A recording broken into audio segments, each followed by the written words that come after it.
زمن الصليبيين ويا جيش باكستان أسود الجبال ومحبي الإسلام هلم إلى مصر نبيكم وأولى السنتين فهلا اشتاقت جباهكم للسجود فيه.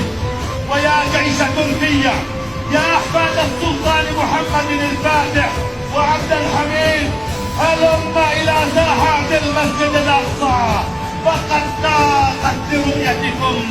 ويا جيش الجزائر عشاق الشهادة وفلسطين هلم إلى أهلكم في فلسطين فإنهم يستصرخونكم. ويا جيش اندونيسيا وإيران والحجاز وباقي بلاد المسلمين هنا القدس هنا مصر نبيكم هنا أجساد أجدادكم من الصحابة العظام هنا أرضكم المباركة هلم فحرروها وطهروها.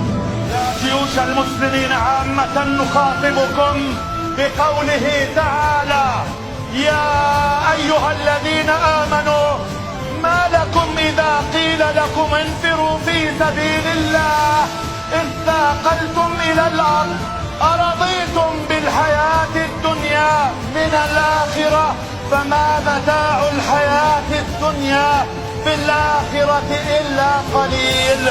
إلا تنفروا يعذبكم عذابا أليما ويستبدل قوما غيركم ولا تضروه شيئا والله على كل شيء قدير.